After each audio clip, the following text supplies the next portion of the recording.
ورح نتابع ردود افعال التاهل العراقي من العاصمه بغداد مع مراسلنا الجديد محمد الخفاجي.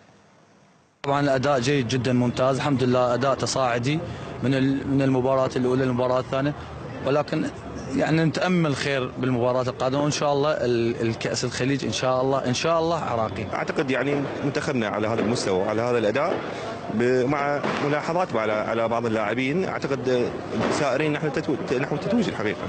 يعني باسم قاسم مدرب جيد، اذا ما اعطيناه الفرصه الحقيقيه او مساحه الكافيه دون التدخل في عمله. الحقيقه اليوم كل الشعب العراقي فرح بهذا الاداء الجيد، وان شاء الله ان تكون ويا الامارات الشقيقه ان شاء الله تكون المباراه افضل من مباراه اليمن. بعض الاخطاء حصلت اليوم، لكن ان شاء الله نقول ان شاء الله النصر للعرب جميعا، وخاصة في منتخب العراق للعراق إن شاء الله. هذا ينطي حافز وإعادة الثقة للجماهير العراقية، ونتمنى أن مباراة الإمارات تكون حاسمة بالصعود إلى النهائي. أعتقد أنه غياب كأس الخليج عن خزائن العراق أمر مهم جدا، وعودته لأحضان العراق يعطي إضافة حقيقية للمنتخب العراقي، وأيضا ثقة للاعبين وللجمهور بشكل عام.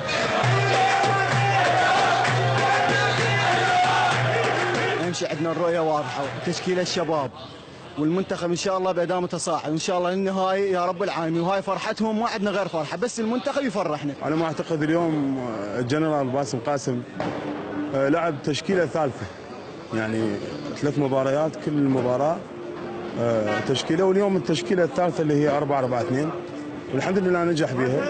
البدلاء 2 سجلوا اهداف وركله جزاء، والحمد لله ان شاء الله خير البطوله عندنا ان شاء الله. منتخب العراق كل سنه جيد، وهذا تاريخ العراق وهذا مستوى العراق، بس كاداء لاعبين اداء مو طبيعي، اداء لاعبين كل جيدين ومستوى، وما حد يفرح الشعب العراقي غير بس المنتخب الوطني، وواحد الشعب العراقي والمنتخب الوطني، يعني الشعب هذا مظلوم يريد له فرحه، هاي فرحته.